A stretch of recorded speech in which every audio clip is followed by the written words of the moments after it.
jangan mudah dipecah belah. Kita sudah sepadu dengan ucapan ikrar di dalam lagu kebangsaan, bersama-sama berani mengucapkan Indonesia tanah airku, bukan basa-basi. Betul? Betul? Gampang rek ucapannya betul. Buktikan kalau perlu. Siap. Bahwa NKRI harga bukan basa.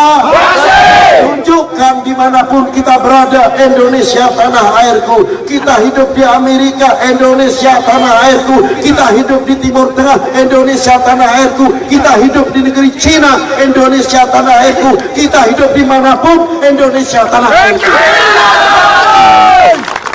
Setuju? Nanti makan pakai garpu sama keju, sudah lupa bahasa kita. Aneh ben ajaib.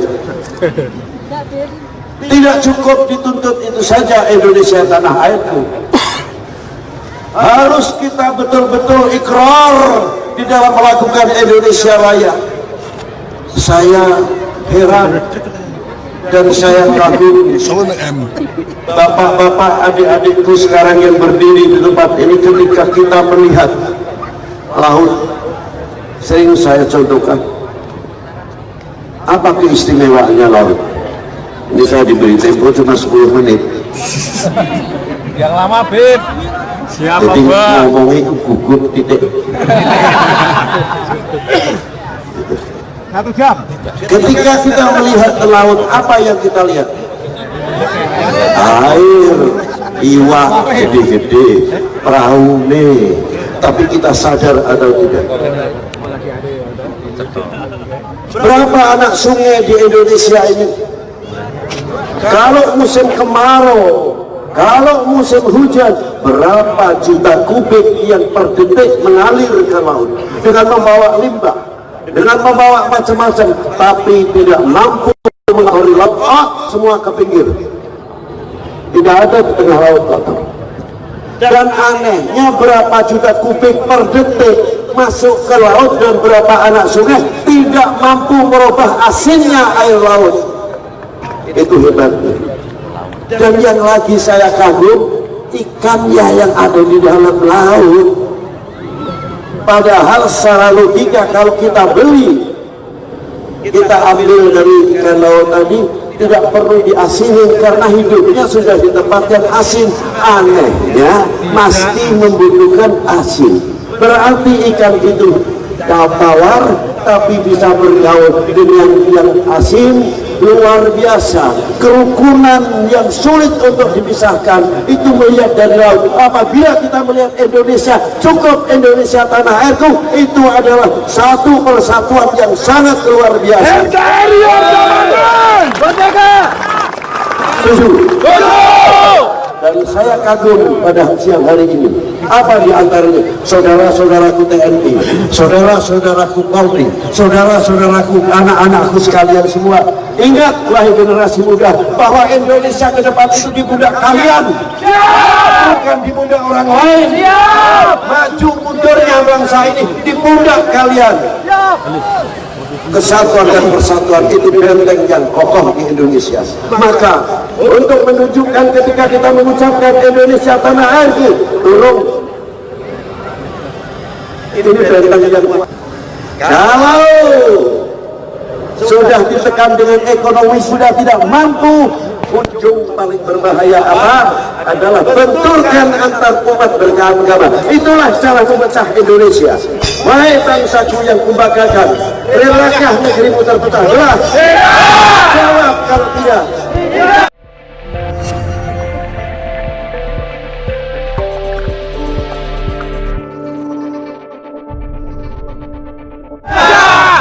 Yang menegakkan Ahlus Sunnah wal Jamaah di Indonesia adalah NU. Siapa itu NU?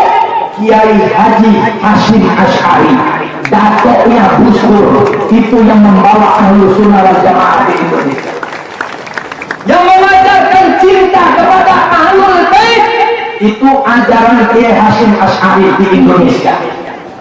supaya disayangi Habib-Habib itu Kiai Haji Hasyim Asy'ari.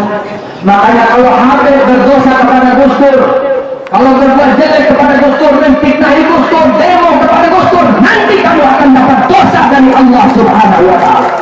Karena Gus Dur itu cucunya Kiai Haji Hasyim Asy'ari, Abdurrahman bin Wahid bin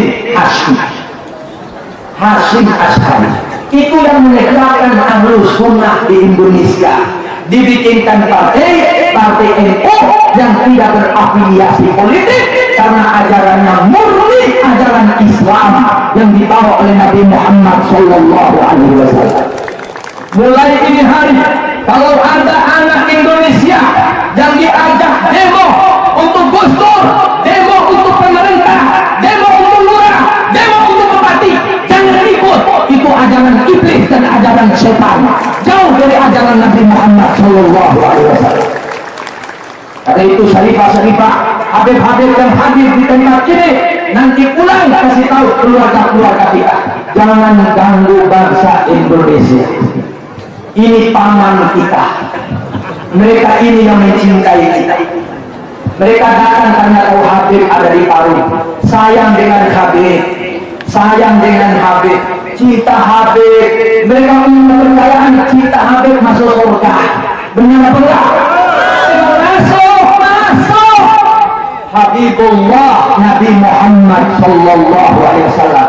Kalau ini Habib sadar, itu Habibullah. Kita bersandar kepada nama Habib supaya dapat barakat dari Nabi Muhammad Sallallahu Alaihi Wasallam.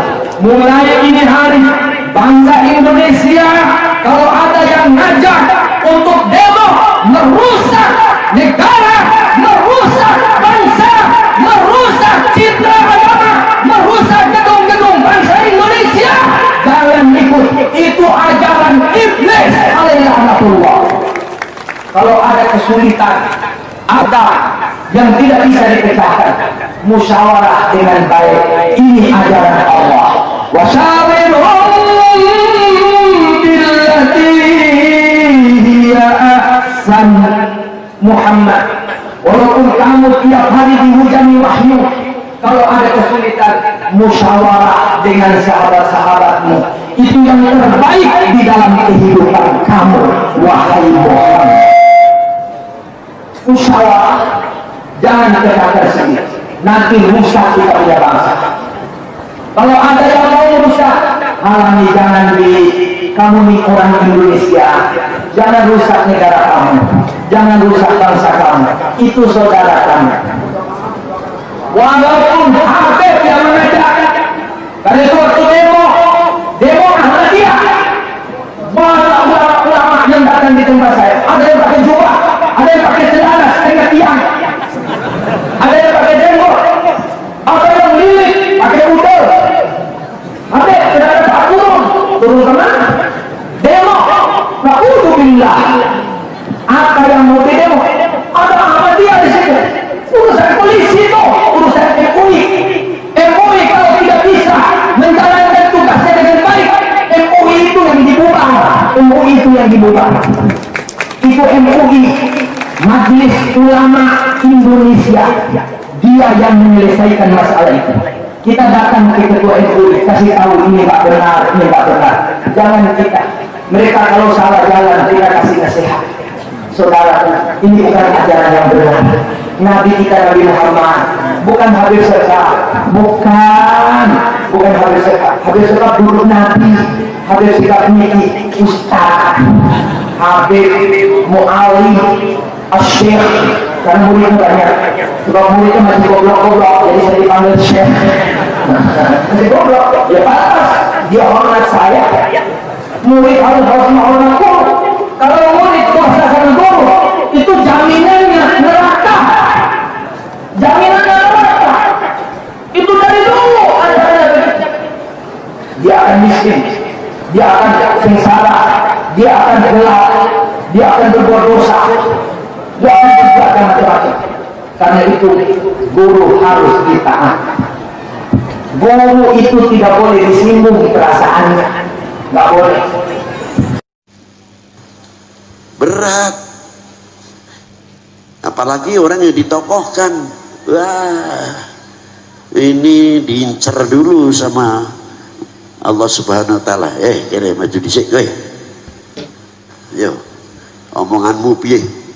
Nang pengajian bisa ngelakoni apa ora? Itu dulu yang ditanyakan. Kalau lihat amplopnya sih 10 juta, 5 juta lumayan. Tanggung jawabnya yang Allahu Akbar sudah itu. Ini yang paling saya takuti. Karena apa? Karena kita akan dituntut di hadapan Allah Subhanahu wa ta'ala. Ingat, tolong jaga tutur mulut kita, tutur omongan kita, telinga kita, mata kita. Jangan sampai memberikan celah-celah kepada oknum-oknum manusia yang akan menghancurkan umat Islam, khususnya umat beragama pada umumnya, akan menghancurkan Indonesia. Ini tinggal tunggu saja. Kalau celah terbuka, ekonominya ini masuk di beleng. Mau ngomong apa? Indonesia bisa dibagi-bagi nanti. Kira-kiranya kalau Indonesia pecah belah, terima enggak kira-kiranya? Jaga persatuan, keukhuwahan, kesatuan ini. Tunjukkan. Jangan takut menunjukkan. Saya bangga menjadi bangsa Indonesia. Saya bangga menjadi anak Indonesia yang beragama Islam. Harus tunjukkan. Dan saya bangga mempunyai tanah air Indonesia. Bagi kami, berani, harus berani. Berani dah? Harus berani. Bagi kami, NKRI adalah harga mati. Berani nyatakan itu? Benar. Tunjukkan. Kami orang NKRI, bangsa Indonesia. Kami bangga menjadi bangsa Indonesia. Kami bangga menjadi anak Indonesia. Kami orang NKRI harga mati. Harap ngomong apa kowe? Ngono ae. Pani tenan. Lho, jadi kompori terus pani. Pani. Pani. Berani benar. Harus begitu. Selanjutnya, wassalamualaikum warahmatullahi wabarakatuh. Yang memanas-manasi terhadap yayasan-yayasan negeri negara, institusi-institusi pemerintahan, itu adalah pelaku kriminal. Meskipun orang tadi pakai imamah, meskipun mengatasnamakan itu agama, meskipun dia mengatakan kepada kalian menolong Islam, membela Islam, itu mungkin dia orang bodoh yang diketawain, atau dia itu penipu. Siapapun manusia ini. Karena ketika ada orang yang memanas-manasi tentang mengusik institusi pemerintah, institusi negara, maka maknanya dia akan menghancurkan negara yang berdaulat itu. Dan maksudnya menghancurkan negara berarti dia akan menghancurkan pondasi utama 5 yang ada di dalam agama.